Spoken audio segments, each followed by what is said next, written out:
Soy cazador de monstruos y críptidos. Somos la última defensa contra el fin del mundo. He visto el verdadero reloj del juicio final y me temo que el tiempo no está de nuestro lado. Yo me había graduado recientemente de una universidad de la Ivy League y los cazatalentos corporativos me rodeaban en masa. Me prometían mucho dinero, con todos los extras de un plan de salud. Hablaban de oportunidades únicas con líderes del mercado y carreras profesionales con las que la mayoría de la gente solo puede soñar. Lo único que tenía que hacer fue registrarme con ellos. El problema fue que todo lo que intentaban venderme me dejaban frío. Yo quería algo diferente, pero en mi vida la verdad es que no sabía qué era. Y luego la agencia se puso en contacto conmigo. Estaba en un café tomando mi 10º café del día mirando la pantalla de mi computadora, pero sin ver realmente nada, cuando una mujer se sentó frente a mí. Yo no tenía ni idea de quién era ella. Tenía unos 40 años, con el pelo corto y oscuro, además de una cicatriz que le recorría una de las mejillas. Intentaba no quedarme mirando fijamente cuando ella me dijo: «Escúchame bien, en 5 minutos o menos, un coche se detendrá y vas a tener una única opción. Puedes quedarte aquí y por todo lo que sé de ti, tener una vida llena de éxito. Pero si lo haces, siempre te preguntarás qué hubiera pasado, a dónde me habría llevado el vehículo. ¿Qué habría sido de mi vida si me hubiera arriesgado y me hubiera adentrado en lo desconocido?». Y mientras escuchaba, mi pulso se aceleró. Sentí un hormigueo por toda la piel, y por primera vez en mi vida, segura y privilegiada, me sentí verdaderamente vivo. Entonces un coche se detuvo. Un coche de aspecto normal con un hombre de aspecto normal al volante, y yo fui a por ello. Yo me arriesgué. Al salir el coche de mi ciudad natal me asaltó una punzada de duda, pero nada más.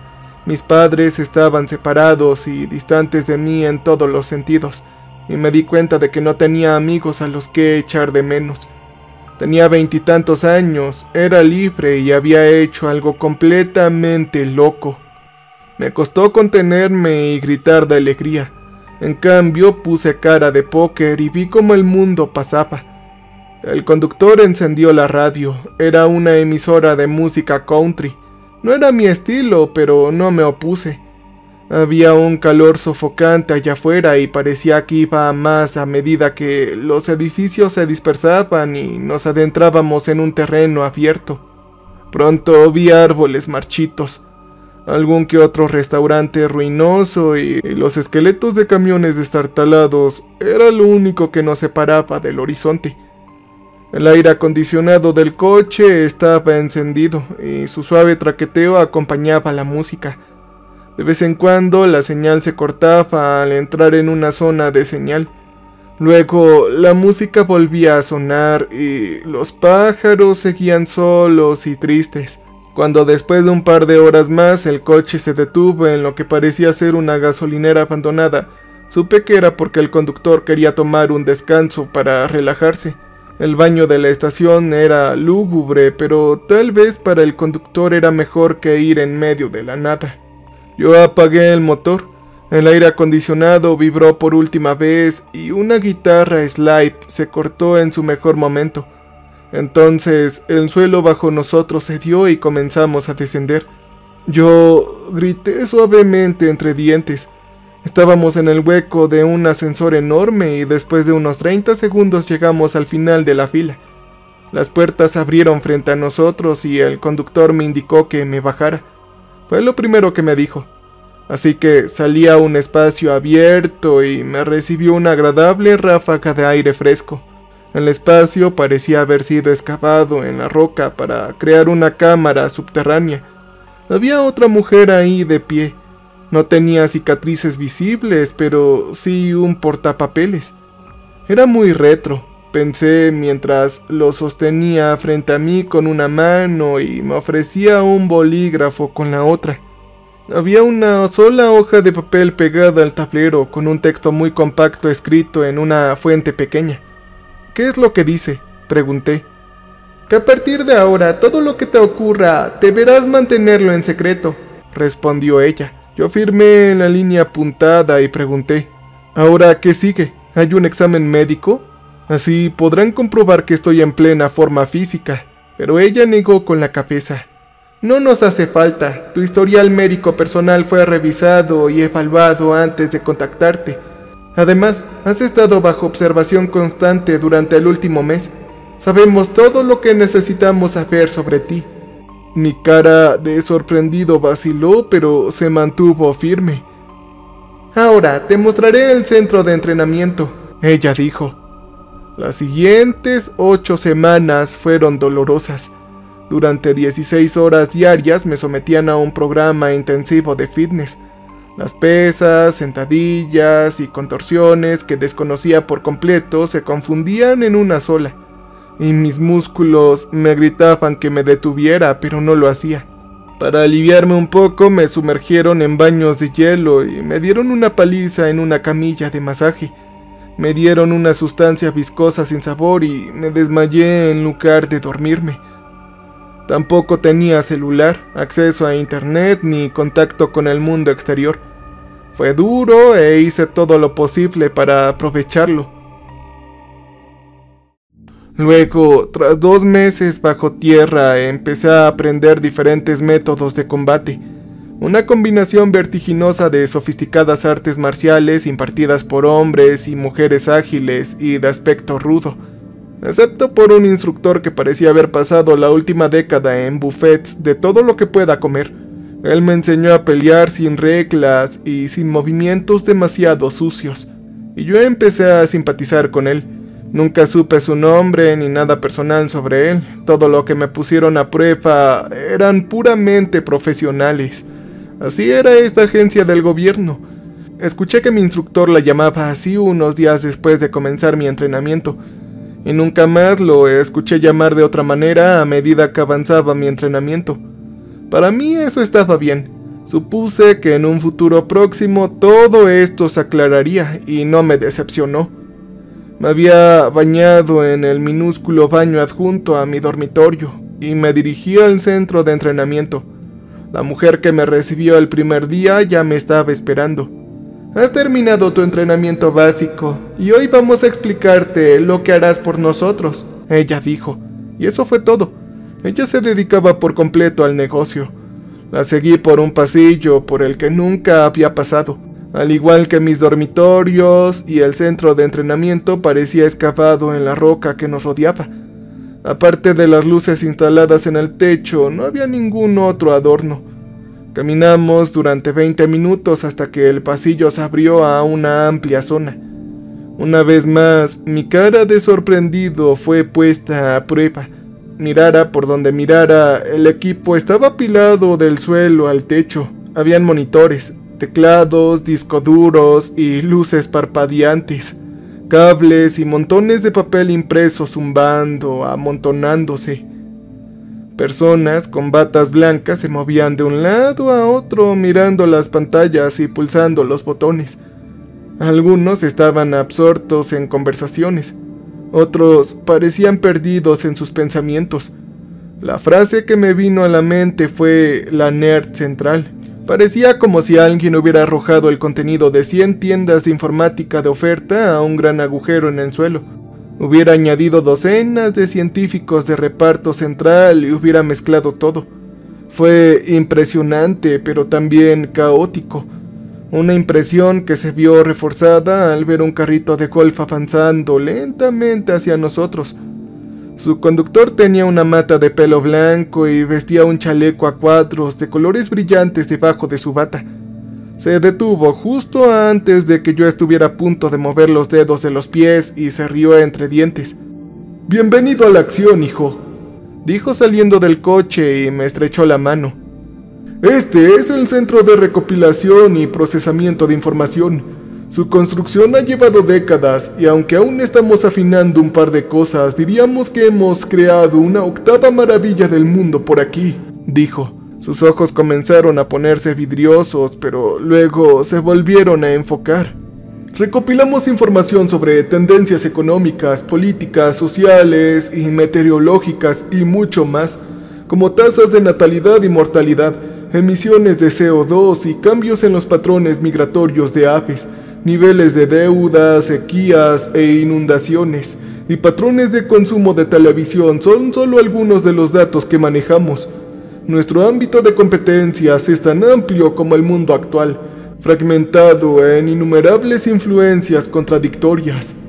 Disponemos de información disponible para académicos y científicos de otras instituciones, pero nuestra ventaja reside en que también tenemos acceso a datos recopilados de forma más, digamos, discreta, mediante escuchas telefónicas, vigilancia y acceso a cuentas bancarias privadas y corporativas, etcétera, etcétera. Nuestro propósito al hacer todo esto es monitorear y comprender las amenazas que enfrenta nuestra civilización. Nos estamos destruyendo colectivamente, ¿no? Y nos acercamos cada vez más a la destrucción global. Nuestro trabajo aquí nos brinda una visión nítida de la situación. Y él respiró hondo.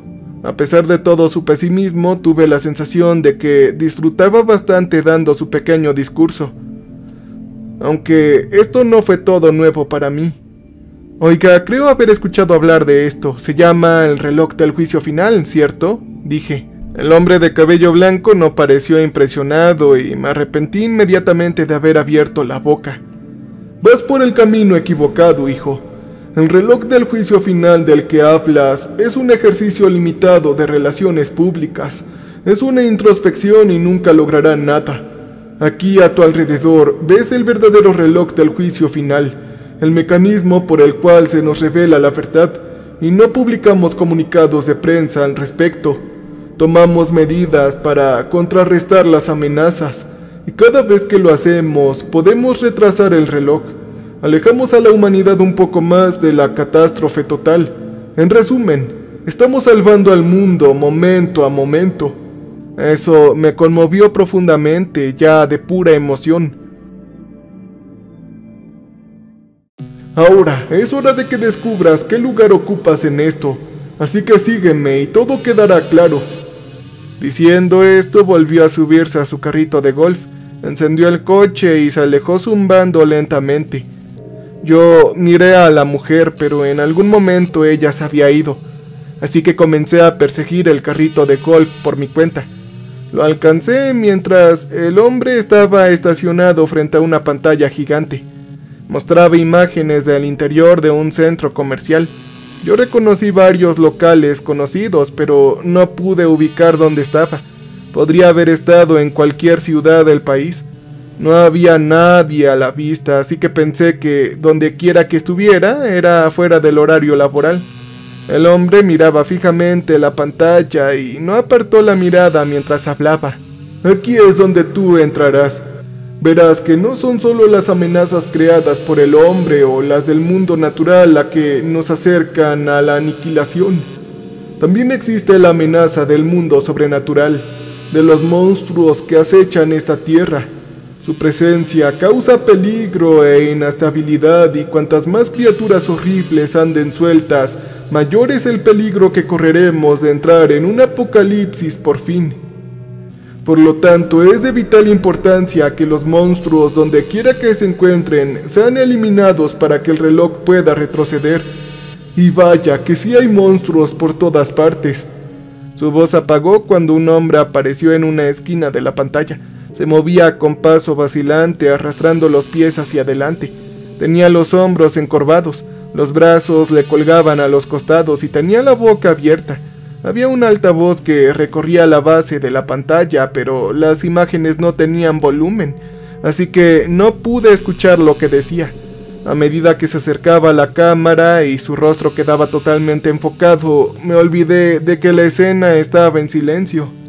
Su piel estaba pálida y sus rasgos contorsionados en una expresión de rabia que me hizo pensar en un animal rabioso. Estaba fuera de control, con un hervidero de ira. Y no estaba solo, habían más hombres y mujeres, todos actuando de la misma manera perversa, apareciendo a la vista. ¿Qué son estas cosas?, pregunté con voz temblorosa.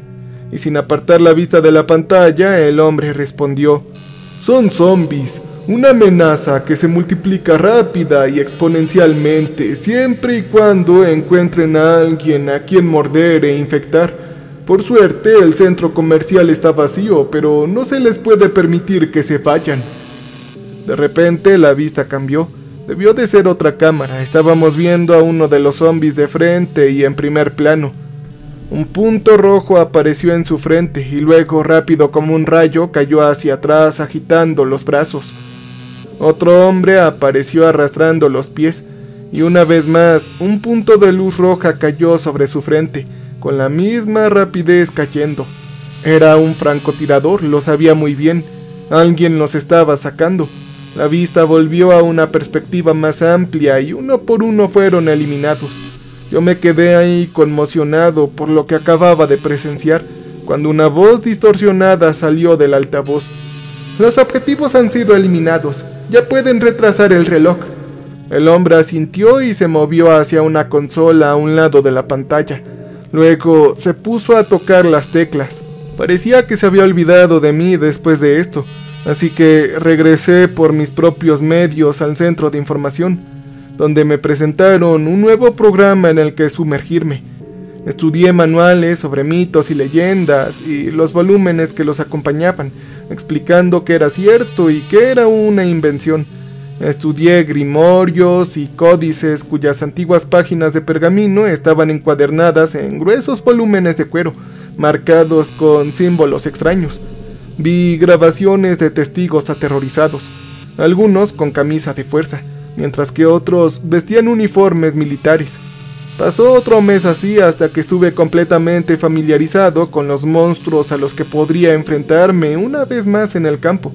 Como actividad complementaria a mis estudios académicos, también me entrenaron en el uso de una serie de armas arcaicas que serían necesarias para acabar con mis enemigos.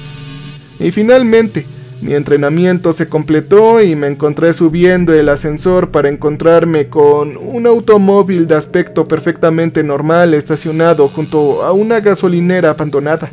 Me habían dicho que me destinarían a un punto crítico y me obligaron a regresar a través del desierto. Justo antes del anochecer entramos en una ciudad. Las sirenas subían y bajaban a mi alrededor mientras avanzábamos por un laberinto de calles hasta que llegamos a un pequeño edificio de oficinas anodinadas.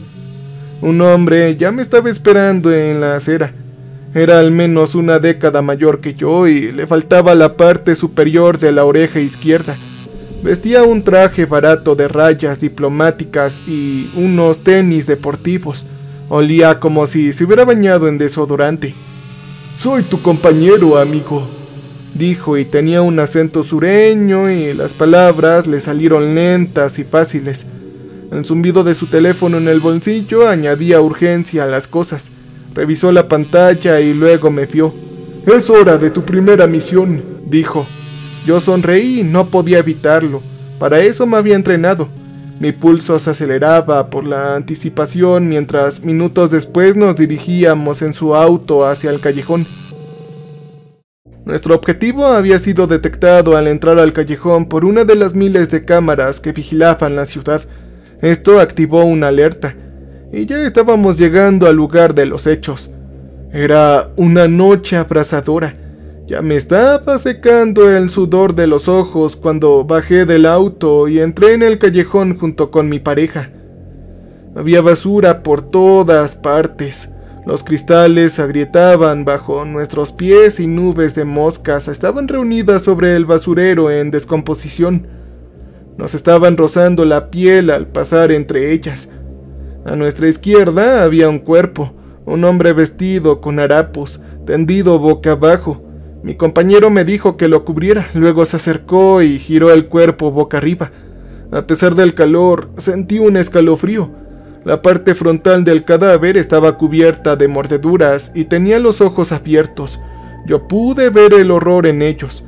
Mis manos empezaban a temblar. Apreté los puños para intentar disimularlo mientras mi compañero me indicaba que debíamos seguir adelante. Dejamos el cuerpo donde estaba y continuamos nuestra persecución. La única luz en el callejón provenía de la luna llena que brillaba sobre nosotros. Respiraba hondo e intentando calmarme. Mi compañero estaba un poco más adelante, a mi derecha. Él levantó una mano. Hice una pausa y entonces lo vi en la oscuridad a unos 4 metros frente a mí. Fue entonces que se me hizo un nudo en las entrañas. Una cosa lobo nos miró fijamente con sus ojos oscuros encendidos de ira. La sangre salpicaba del pelaje alrededor de su hocico, y al contraer la boca en un gruñido pude ver más sangre manchando sus colmillos. Su lomo también estaba arqueado y sus garras extendidas. Acababa de eliminar al hombre en el callejón y me pareció que estaba listo para eliminar de nuevo. Yo me giré para mirar a mi compañero, sabiendo que debía seguir su ejemplo si quería sobrevivir a este encuentro. Para mi asombro, le sonrió al hombre lobo y dijo: «No comiste mucha carne en tu última comida, ¿verdad, muchacho? Hay muy poca comida por aquí donde vive la gente pobre. Deberías venir conmigo. Puedo conseguirte un buen filete jugoso, uno de color carmesí y aún calientito, como les gusta a los hombres monstruos».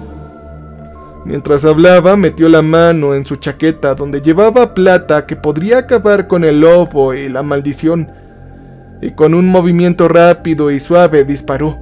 El callejón se llenó de ruido. El lobo caía y aullaba retorciéndose, con sus patas arañando el aire, solo que ahora eran dedos, y se convirtió en un hombre cuyo rostro estaba contorsionado por la agonía. Un hombre que se quedó quieto y luego se quedó inmóvil en el suelo. La sonrisa desapareció del rostro de mi compañero y habló por el teléfono. «El objetivo ha sido eliminado. Puedes retrasar el reloj ahora». Después de esta primera misión, los encuentros con monstruos se sucedieron rápidamente. En menos de un año completé 89 misiones. En un abrir y cerrar de ojos, la tarea número 90 estaba en marcha. Conducíamos a toda velocidad hacia un almacén. Estaba ubicado cerca de los muelles. No hace mucho esta zona había sido abandonada y plagada de delincuencia. Ahora se estaba transformando en un lugar de moda para vivir y trabajar. Estudios de artistas y bistros aparecían por todas partes, junto con edificios de antaños abandonados que se estaban convirtiendo en apartamentos de lujo. El almacén era una ubicación privilegiada para los promotores inmobiliarios. Sin embargo, según las imágenes de la cámara que nos llevaron hasta allí, parecía que ya había un residente en el lugar, un indeseable. Revisé las grabaciones en mi teléfono. Una figura oscura apareció en picada antes de desaparecer por una ventana rota. Era más grande que cualquier ave rapaz y mucho más letal.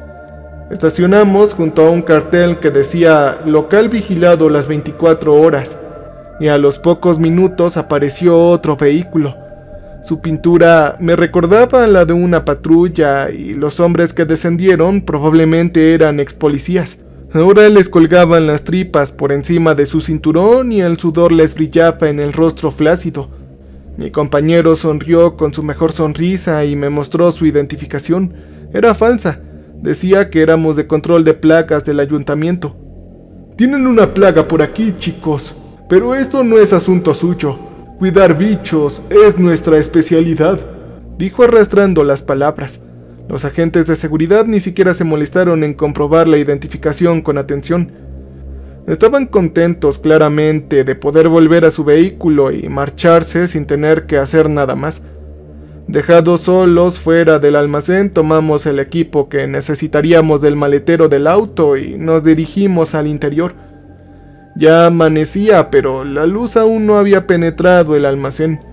Era solo una cáscara esperando a que entraran los constructores.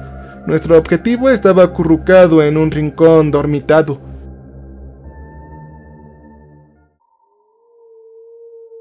Nos acercamos con el mayor sigilo posible.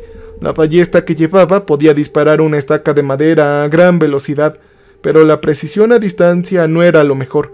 Cuanto más cerca, mejor. Y pronto estuvimos a la distancia óptima y el objetivo no se había movido.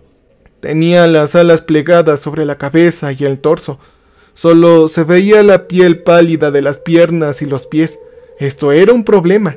La estaca tenía que penetrar el corazón. Mi compañero comprobó que estaba listo y luego gritó: ¡Levántate y lucha! El vampiro abrió las alas y se puso de pie de un salto. Su rostro era una horrible mezcla de humano y murciélago, careciendo por completo de pelo.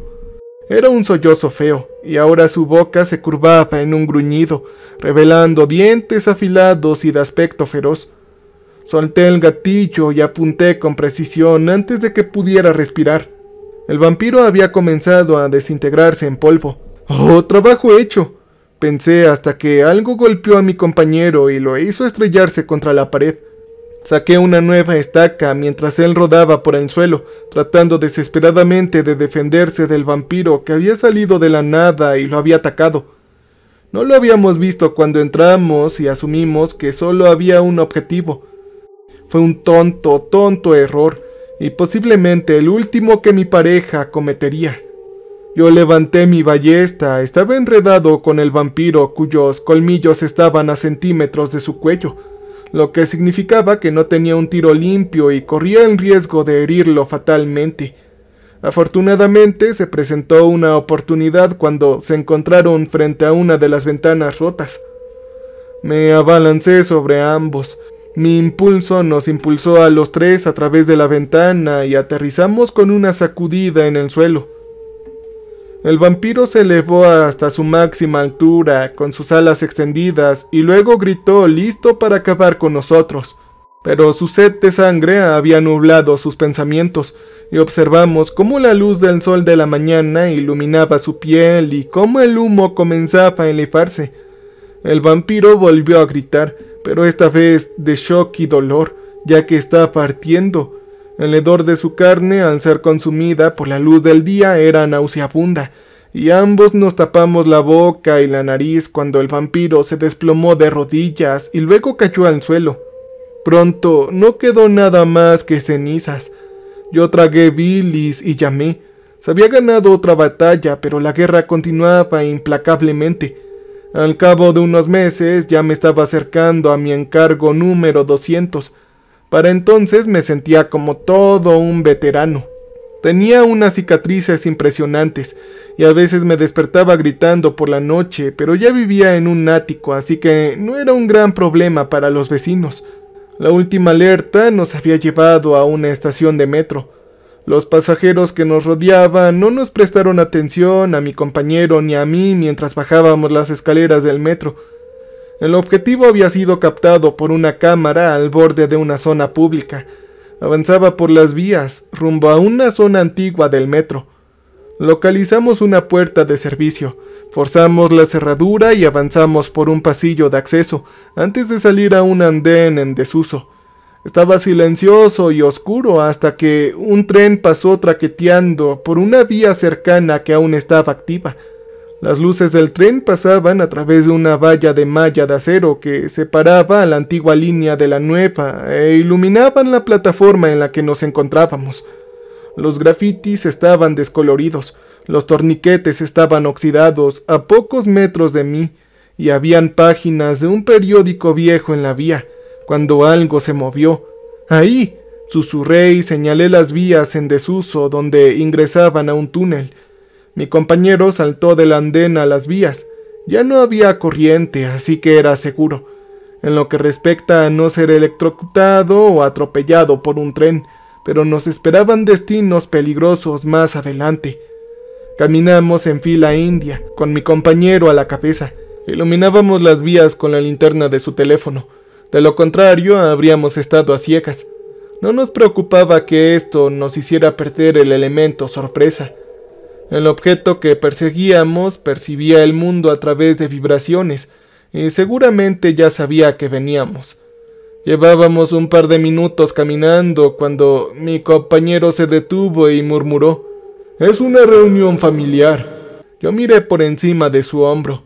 Incluso después de todas las misiones que había realizado, seguía sin ser inmune a la conmoción ni al miedo. Esto era bueno, me ayudaba a mantenerme con vida. Y en ese momento necesitaba toda la ayuda posible. El túnel frente a nosotros estaba plagado de cientos de cucarachas gigantes. El objetivo que captó la cámara medía alrededor de 1,5 metros de largo. Los fenómenos de la naturaleza que nos enfrentábamos variaban en tamaño, pero todos eran igualmente espantosos.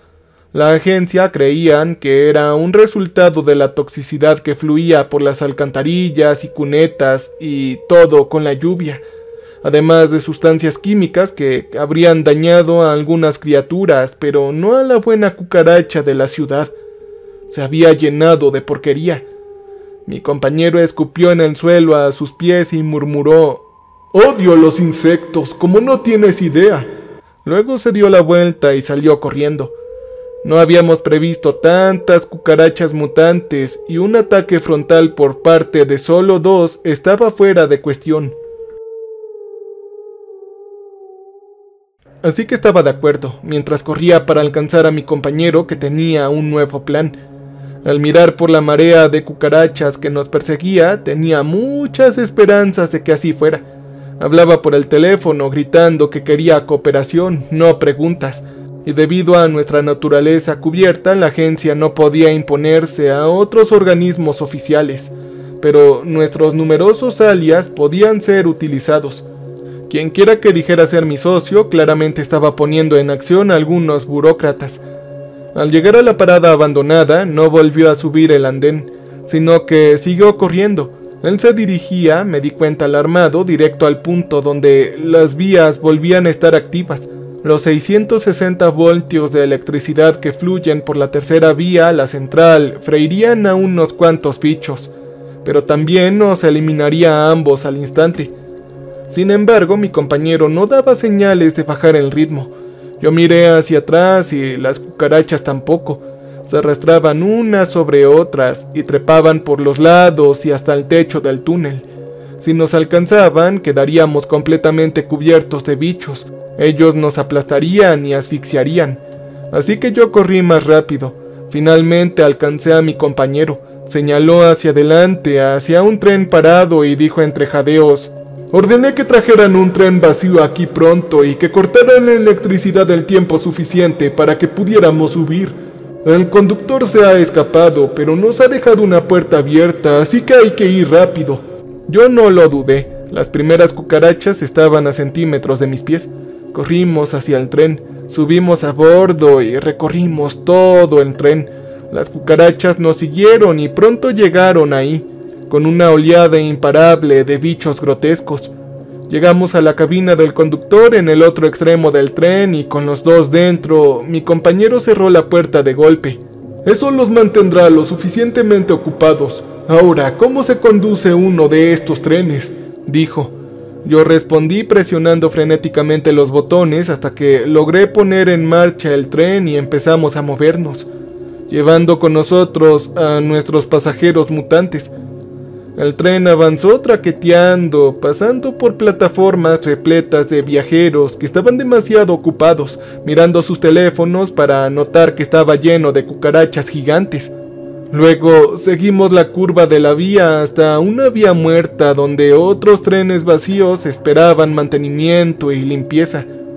Frenamos con un chirrido y mi compañero nos siguió por una escotilla en la pared delantera del tren, donde volvimos a la seguridad del andén.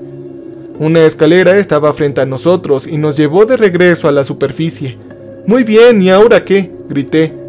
«Va a haber una explosión. Los únicos daños serán en varios trenes vacíos, o al menos eso dirán las noticias», dijo. Yo no podía ver su cara, pero podía imaginar la sonrisa que había ahí. Los errores iban a ser eliminados, y una vez más el reloj podría retroceder. Nosotros llegamos al nivel de la calle y nos quedamos parados ahí con las manos sobre las rodillas tratando de recuperar el aliento mientras el sonido de una explosión reverberaba debajo de nosotros. «Oh sí, trabajo terminado», pensé. Entonces nuestros teléfonos vibraron. Se había identificado un objetivo en otra sección del metro. La entrada más cercana estaba a unos 400 metros de distancia. Para cuando llegamos, la gente estaba saliendo en masa del metro. Probablemente los funcionarios que manejaban el sistema estaban evacuando como medida de precaución después de la explosión que nuestros sospechosos colegas de la agencia acababan de causar. Nos abrimos paso y descendimos nuevamente al metro. Había un tren en el andén y solo un viajero a bordo. Era nuestro objetivo. Una cámara los había captado mientras fluctuaban de tamaño, con todo su cuerpo hinchándose y luego desinflándose. Había un comportamiento completamente antinatural. Nosotros subimos al tren y saqué una identificación falsa. «Soy un inspector», dije.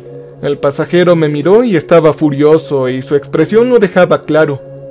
«Es una vergüenza, pago mis impuestos y los precios exorbitantes de los billetes para poder llegar a tiempo al trabajo.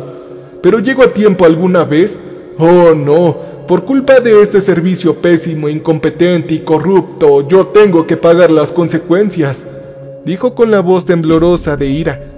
A medida que su diatriba aumentaba, pude ver cómo su cuerpo empezaba a hincharse. Su piel también se ondulaba. Parecía sentir una tremenda presión en su interior, y parecía que algo estaba a punto de suceder. Su cabeza fue la primera en caer.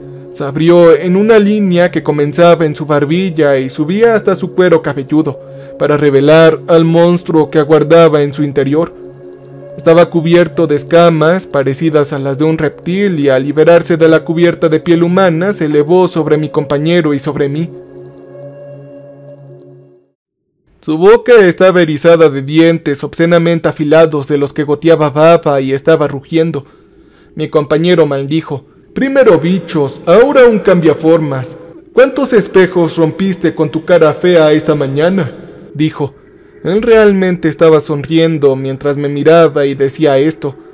Traté de pensar en algo ingenioso que decir en respuesta, pero grave error. Había desviado la vista del objetivo por un segundo, pero eso fue suficiente para que el cambiaformas me atacara con uno de los brazos escamosos. Yo sentí un dolor explotar en mis entrañas donde recibí el golpe. Luego vi un espectáculo de luces desarrollarse en mi cabeza contra un fondo de oscuridad que se extendió hasta que no había nada más. Yo recuperé la conciencia en cuidados intensivos. No sabía que fuera posible sentir tanto dolor. Era más de lo que podía soportar, pero ahí tumbado, con tubos saliendo de mí y conectado a máquinas que monitoreaban mis constantes vitales, no tenía otra opción. Rogué que me aumentaran la dosis de mi medicación, pero me dijeron que cualquier analgésico adicional al que ya me estaban dando sería fatal para mí. El tiempo pasó desapercibido en mi estado y no sé si fue unos días o unas semanas después cuando mi pareja me visitó. Mi compañero parecía triste. Logré decirle que las cosas no eran tan malas como parecían. El esfuerzo de hablar me costó mucho dolor, pero valió la pena, pues le dibujó una sonrisa irónica en el rostro. Me preparé para una nueva serie de dolores y luego le pregunté: «Oye, ¿qué sucedió?». «El cambiaformas apareció. Te golpeó con toda su fuerza, luego te agarró y empezó a golpearte contra el lateral del tren una y otra vez. Yo logré detenerlo y lo eliminé para siempre, pero quedaste muy destrozado. Los médicos no estaban seguros de que pudieras recuperarte». La sonrisa de su rostro desapareció. «Ok, no hay problema. En cuanto me recupere, estaré ahí afuera contigo salvando al mundo, eliminando monstruo a monstruo». Él no dijo nada y no me miró a los ojos. Ya sabía que algo andaba muy mal. Resultó que sufrí múltiples fracturas y daños permanentes en los órganos internos cuando el cambiaformas me atacó. Jamás podría volver a cumplir una misión más. Tras 6 meses hospitalizado, me dieron de alta. Un coche me esperaba allá afuera, conducido por un desconocido. Me dijo que me llevaría de vuelta a mi ciudad natal. La agencia había depositado suficiente dinero en mi cuenta como para que pudiera mudarme a donde quisiera y empezar de cero, pero creían que era un excelente punto de partida. El conductor me transmitió esta información y terminó diciendo: «Un poco de comida casera y paisajes familiares te sentarán muy bien, chico». Yo me senté en silencio mientras él me alejaba de la vida que conocía antes de ser resultado herido, la vida que era todo lo que yo quería. Y ahora me llevaba de regreso a la nada. Eso fue hace 1 año. Yo sigo en mi ciudad natal. No he contactado a nadie que conociera. Yo vivo en un departamento casi vacío y no hablo con nadie. Pido lo poco que necesito por internet y me lo dejan en la puerta. Durante el día reviso los canales de noticias. Solo por las noches salgo del departamento. Yo me muevo muy despacio, ya que no tengo otra opción. Sufro dolores constantes por mucho que me automedique. Todavía me duele cómo me descartó la agencia. Me dejaron tirado como si fuera basura. Eso me enoja, pero la ira es buena. Me ayuda a seguir adelante a pesar del dolor y la soledad. Tengo que seguir adelante porque sé la verdad. Estamos a momentos del olvido, pero mientras el tiempo avanza todavía hay esperanza, ¿no? Así que camino por las calles de este pueblo cazando monstruos, luchando por mi cuenta. Cambio y fuera.